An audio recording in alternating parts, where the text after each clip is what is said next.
Aileen Wuornos, prédateur routier.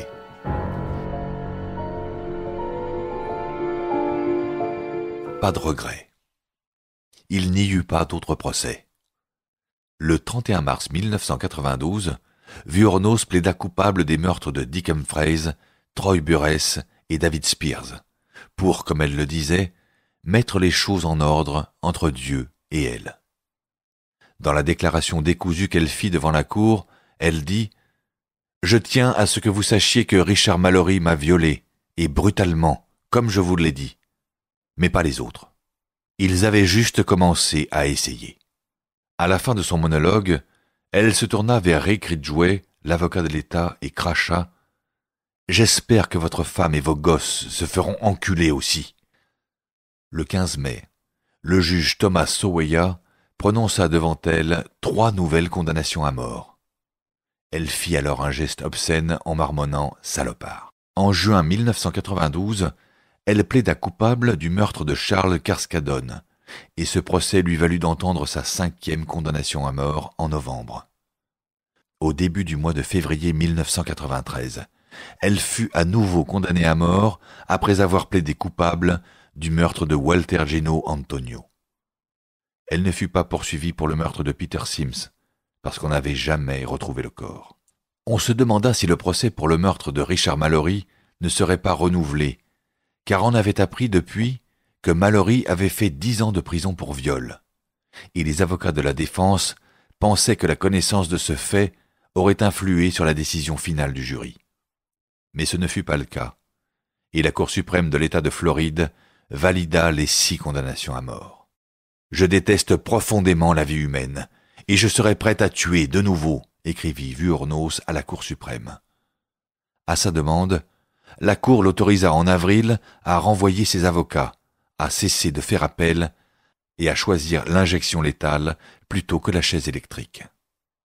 Le gouverneur Jeff Bush prononça un sursis et ordonna des examens psychiatriques. Mais la première semaine d'octobre 2002, il dut lever le sursis, les 3 psychiatres convoqués ayant conclu sans aucun doute possible qu'Aileen était lucide, comprenait qu'elle allait mourir et pourquoi on l'exécutait. Aileen Wuornos fut exécutée par injection létale le mercredi 9 octobre 2002 à 9h47 du matin, plus de 10 ans après avoir tué 6 hommes sur les autoroutes de Floride où elle se prostituait. L'exécution eut lieu à la prison d'État de Floride, près de la ville de Stark. À 46 ans, Wuornos était la 10e femme exécutée aux États-Unis et la seconde en Floride depuis le rétablissement de la peine de mort en 1976. Entre 1976 et octobre 2002, 56 hommes avaient été exécutés en Floride. L'autre femme tuée pendant cette période était Judy Buenoano. Dans la chambre d'exécution, Wuornos dit « Je voudrais juste que vous sachiez que je pars aux côtés de la pierre et que je reviendrai comme le jour de l'indépendance avec Jésus, le 6 juin.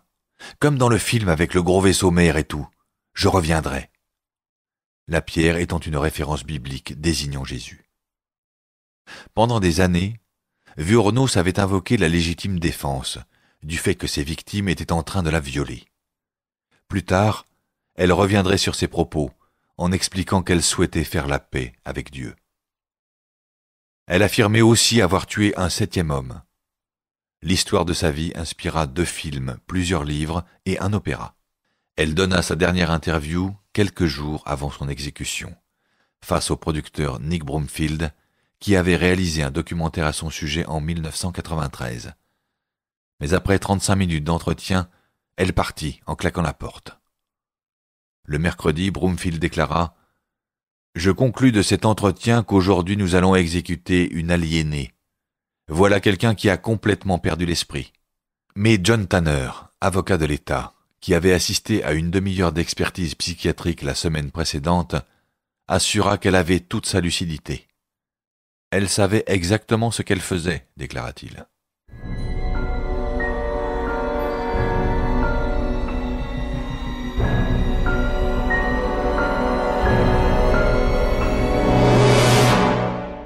Pourquoi ces meurtres et pourquoi l'exécution? Aileen Wuornos, la tueuse en série qui avait avoué le meurtre de 7 hommes sur les routes de Floride, reçut l'injection létale en octobre 2002. Mais malgré ses 6 condamnations à mort, c'est de sa propre volonté qu'elle mit fin à ses jours. Son exécution arrivait en pleine controverse sur la peine de mort aux États-Unis. À la tête des opposants à la peine capitale se trouvait le gouverneur Ryan de l'Illinois, qui déclara un moratoire absolu sur les exécutions à l'intérieur des frontières de son État après la libération d'un 13e condamné innocent. Le gouverneur de Floride, Jeb Bush, avait également repoussé plusieurs exécutions. Mais Lee choisirait une autre voie, celle de l'exception, en se portant volontaire pour l'exécution.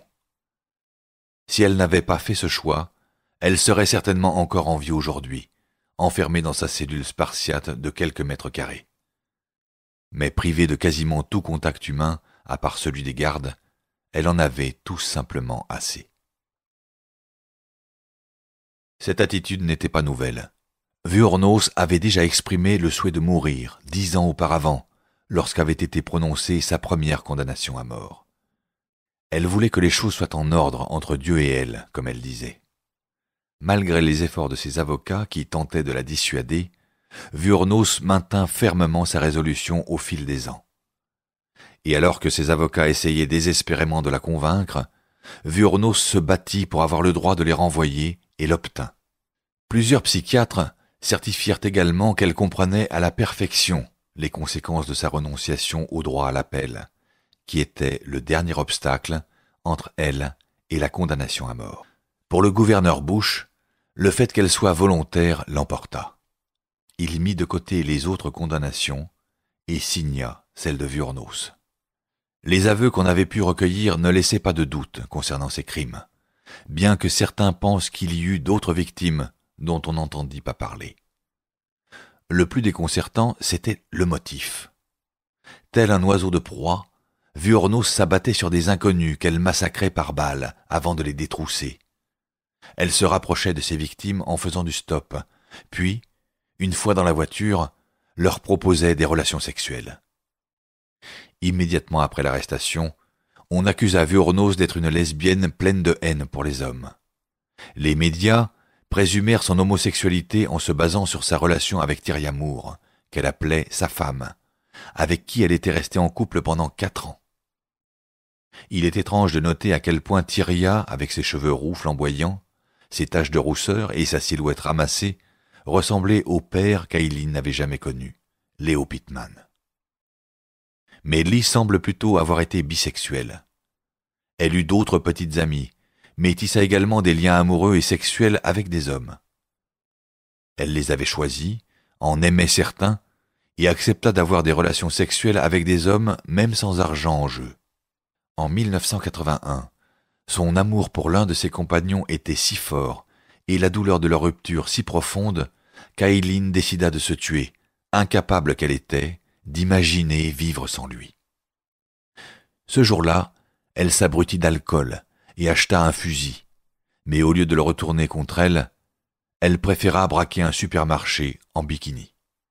Elle fut condamnée à 3 ans de prison, fut relâchée au bout de 18 mois et partit vivre avec un autre homme, un correspondant qu'elle avait eu en prison.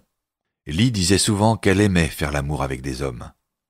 Lorsqu'elle vivait avec Tyria, leur vie sexuelle déclina au point que cette dernière dut en parler avec sa meilleure amie.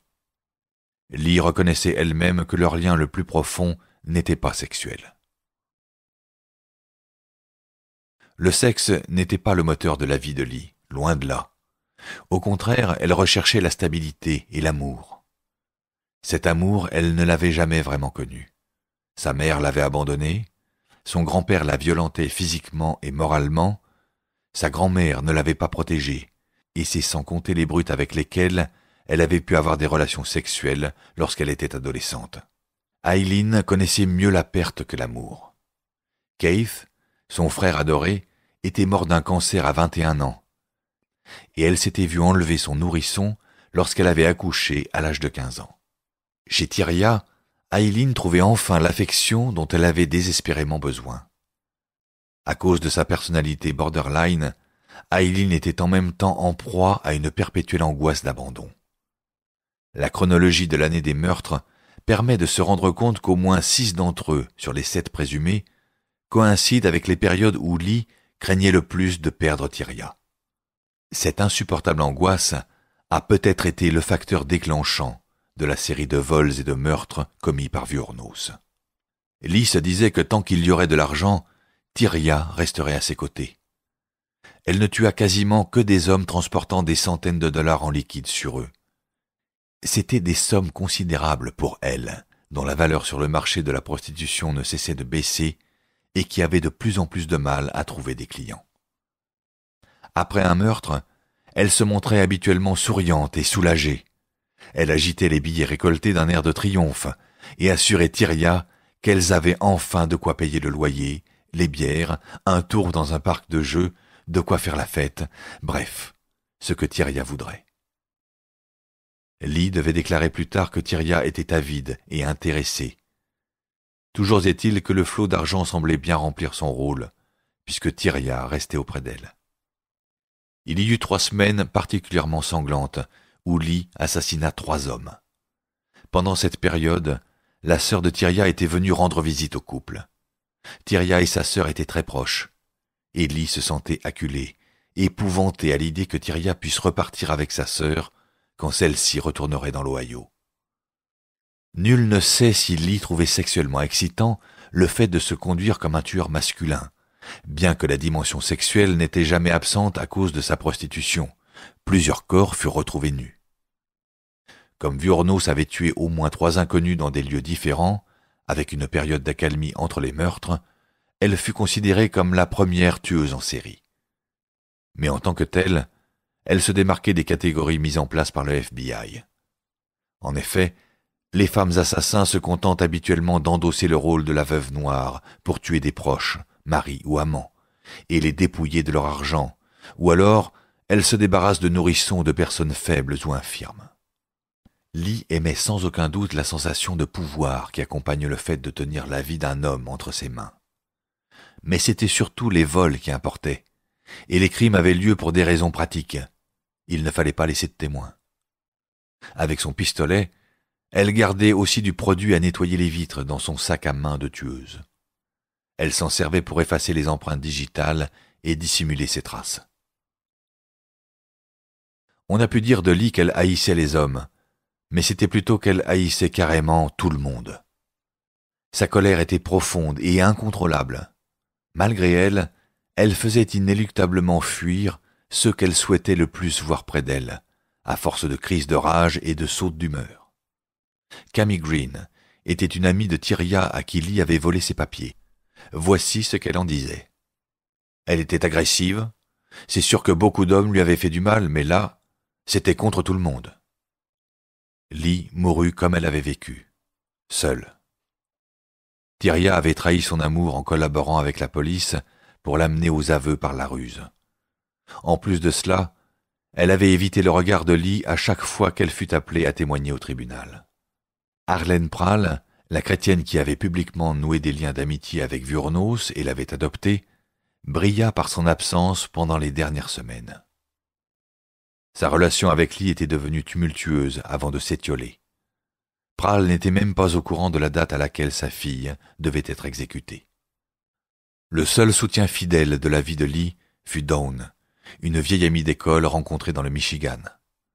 Adolescentes, elles avaient souvent dormi ensemble à l'arrière des voitures.